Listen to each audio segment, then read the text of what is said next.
Happy Camp is a small town in Northern California. Population 905. Why is the population so low? Is it because all the missing people are being hauled off into the woods by Bigfoot? Well, according to the movie Happy Camp, that's the case. Honestly, this movie wouldn't have been on my radar except that I noticed it was produced by Drew Barrymore. Weird. Why would a well-known actress like her be involved in a found-footage Bigfoot movie? Well, let's watch Happy Camp and see if her investment paid off.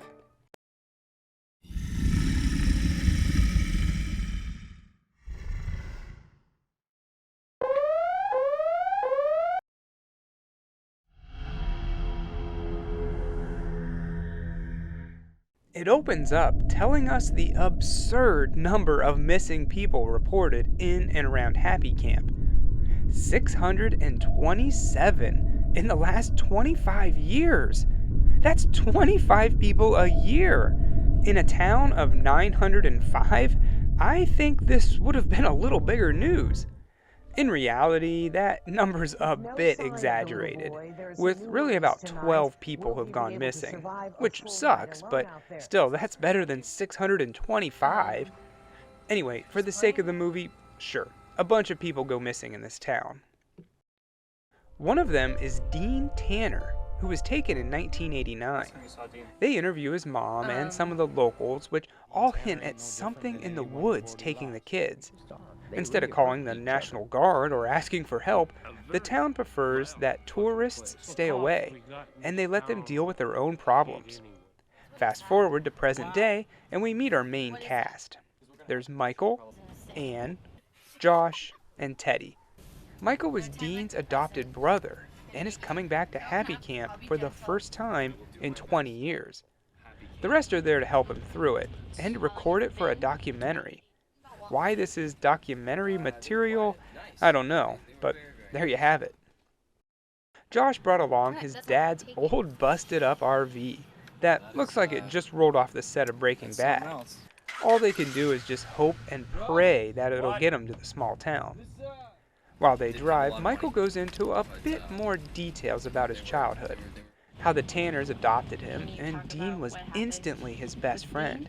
The two played together, bathed together, even shared the same piece of mint-flavored dental floss. So, when Dean went missing, Mike took it pretty hard. Eventually, social services came in and deemed the Tanners unfit to be Michael's parents. So they took him away and put him back in the system. Now that he's older, he's ready to face the town that took away his best friend. When they finally pull into Happy Camp, they're greeted with this awesomely creepy Bigfoot statue. I want one. They start to pull down into a long road to the campgrounds, which, lucky for them, is downhill, because I don't think their RV is going to make it. It's overheating just running idle. Eventually, they do get to the campgrounds and are able to set up and walk around. The first place they go to is to visit Michael's childhood friend, Kyle. They catch up a bit. Kyle tells Mike what happened to his adoptive parents. His dad drank himself to death, and his mom left her husband, and then skipped town. No one's heard from her in years.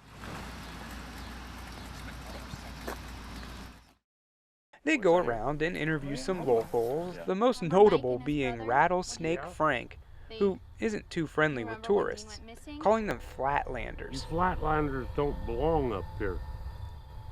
Other than that, he doesn't really offer much. He says he hears some screams in the woods at night and offers them a bit of advice. Leave before it gets dark. Well, they don't listen to him, and instead, they wait until it's dark to go visit Dean's grave. Kyle shows them to the cemetery, and he makes a creepy observation. All the little white crosses are missing people.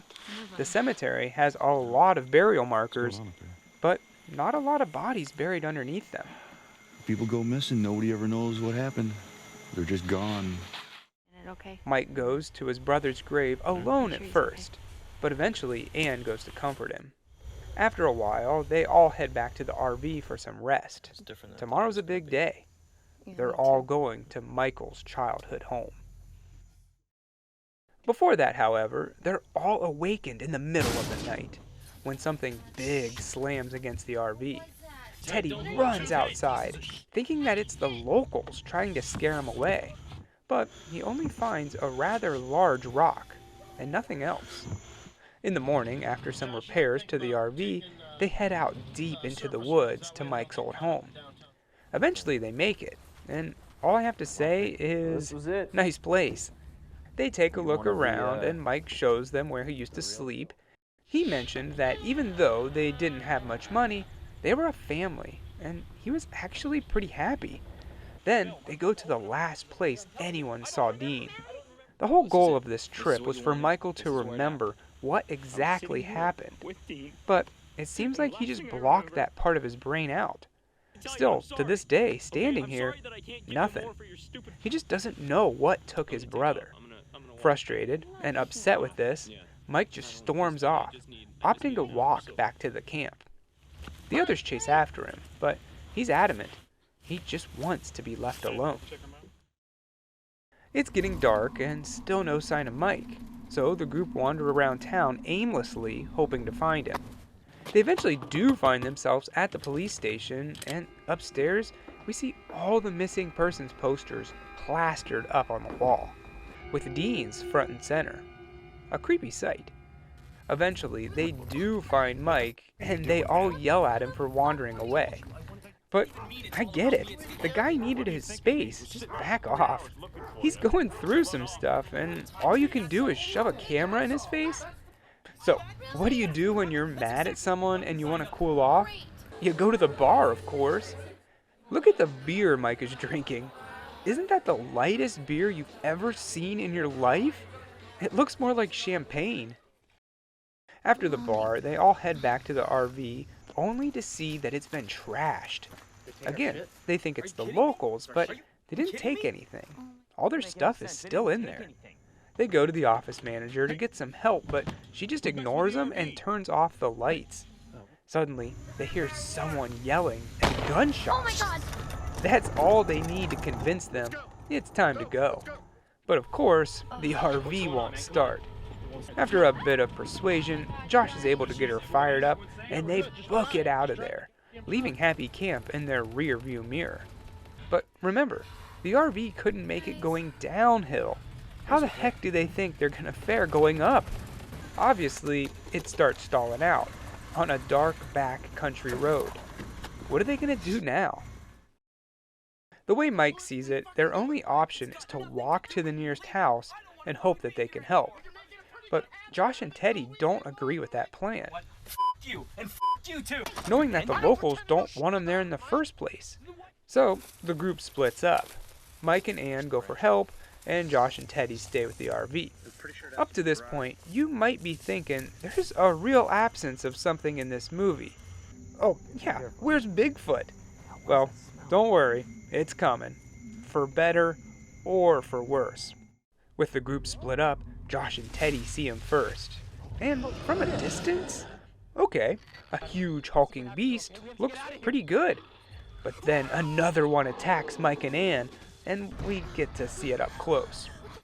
Never mind. It's the big grand finale, and it gets ruined by cheap-looking CGI. The RV guys try to fight off the computer-generated creature, without much luck, while Mike and Ann run back to the RV. They make it and hide out inside, but for some dumb reason, they keep the light on their camera. Turn it off, you're supposed to be hiding. The next day, we see roadside camera footage of Ann walking into town, and then she gets into a police car, and that's the end. I would actually argue that Happy Camp shouldn't be a Bigfoot movie at all, especially if they aren't going to use practical effects. I think instead, they should have made Michael the killer all along. Maybe he's jealous of his adopted brother, always getting more attention from their parents, and he kills him. In order to move on, he blocks that memory from his life, and in the end, being back at the place it all happened at night, maybe he remembers and then goes on another killing spree, or something like that. It wouldn't explain all the other missing people in the area, but hey, it's better than what they came up with. Happy Camp fails to deliver. It sets things up nicely. I like the backstory with Michael, The 5 friends all vibe well, and they put on a believable road trip. But eventually, it starts to fall apart, and you just wonder when it will be over. It's a short movie, too, only about an hour and 15 minutes, so if it can't keep your attention for that long, we got some problems. Obviously, CGI was a bad choice for the creature. You're working with that Drew Barrymore money, man. You got a budget for a man in a suit. If you do it right, and then sure, the movie will suck, but at least people will say, the Bigfoot costume looked pretty good. As a fan of found footage, I actually think that Happy Camp shouldn't be. There's nothing here that needs to be shot with a shaky camera. And the excuse that they're filming a documentary is just lame. So make it like a normal movie and move on. But that's not what they did, and we're stuck with it. It's hard for me to recommend Happy Camp.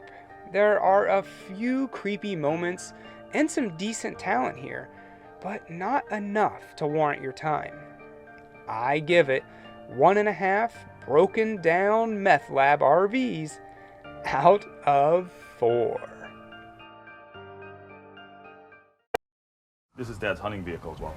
I could get behind this. Yeah? You Literally, because we're going to have to push it probably at some point. Oh my god.